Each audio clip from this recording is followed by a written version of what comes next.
We're here with Martin with At the Gates. How are you? I'm great. How are you? Doing fantastic. Now, when you got on the bill for KNOTFEST, what were you looking forward to the most for this? It's always good to play to the U.S. audience. They've been really supportive of us. So that's mostly it.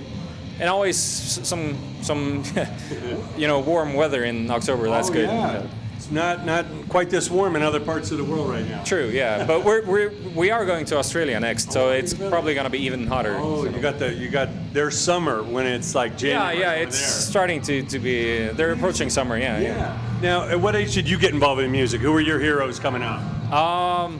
I started to be interested in music at 10 years, I think. When I was 10, I saw Slade on TV, Swedish Slade. TV. Yeah. So that got me going, and then just a year or two after that, it was all heavy metal. Oh man! So. And what city did you grow up in?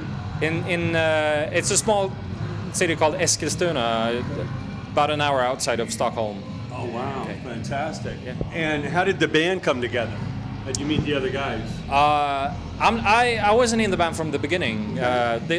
Thomas used to be in a band called Grotesque back in Gothenburg, and he became friends with the twins, Jonas and Anders, who are the main songwriters in At the Gates now. And when Grotesque fell apart, they started At the Gates, Thomas and the twins, and the guitar player from Grotesque as well, who I replaced a couple of years later, Alf.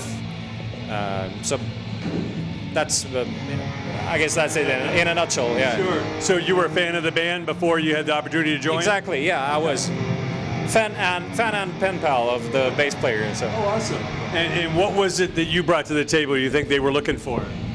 I think they already knew what kind of slightly new direction they wanted to take, and they knew from my old band that I could pull it off. So I guess that's why they brought me in. Okay, great. And what countries have you toured in so far? Any country, basically. These last like 5-6 years, we've been all over the place. Is that right? Yeah. So there are a few places still left. We're doing South Africa in March, and Russia and Eastern Europe. Yeah. All that good stuff. Yeah, we played Japan 2 weeks ago for the fourth time, and we played China a couple of years ago. And for those that haven't been, what's the difference when you're in Japan? I think it used to be more difference before my time. The audience was really polite and quiet and really listening. But now it's approaching the Western. Okay. More similar. Yeah, more similar. But I mean, we played a festival a couple of weeks back, and the circle pits were insane. The worst like the best I've seen ever. Yeah. Well, they always say that South Americans are very, very passionate. How do you find them? That's true. Yeah. Like football choirs, soccer choirs in the audience, But I mean, metal crowds all over the world are pretty much the same. It's an honor and a privilege to play to all these great people all over the world. Now coming to the States, what are some of the favorite cities you've traveled to over here that you like the most? Well, New York, like in 2008, was insane. The crowd, you couldn't even hear our singer over the sing-alongs. That was insane. But I always like to go places I haven't been before. Yeah. Now I have been in country. Huh? It's a big country. There's a lot of space. Yeah. But I've been in most of the major cities. Strangely, I never was in Philadelphia until March. Oh, wow. Which is weird. But I think I've been in most of the major cities now, and I like them all. I don't want to pick one out. So I do have family in Seattle, so I'm a little. Northwest is very nice. Yeah. Vancouver. Right. Portland. Yeah, that's a nice area. Definitely. I went to college up there on the Canadian border, so we used to put on a lot of shows. Nice. Like I told Rob Halford the other day, I put on the first Judas Priest arena show ever. Cool. 36 years ago in Seattle. Wow. It was $1 show. They would normally have played like a theater, but we got together with the radio station, and they had a thing called the Catch a Rising Star for $1, and we rented out the Seattle Coliseum. Oh, it was nice. Judas Priest's first arena show in America. Good to hear. Good to see the Harley come on stage. It's hard to do in the smaller theaters.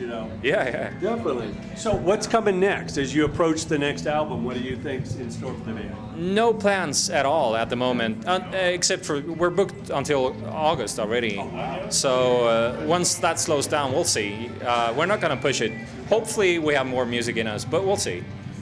Everybody kind of catalog some ideas while you're in the road, kind of come up with things. We haven't yet, but we'll see. Okay. Now, all that you've seen, what advice do you give to the young bands or young players out there that are trying to do this? Some of them don't know the amount of sacrifice and dedication it takes. What do you tell them? That's always a hard question. I guess just believe in what you do. I mean, when we started, what is it, like 25 years ago or so, this was, playing on this level wasn't even thinkable for this kind of extreme music that we play.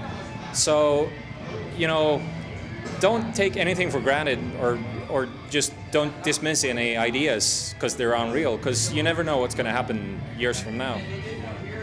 Well, thank you so much. Can't wait to see you on the stage today. All right, thank you. Thanks for the support and your time.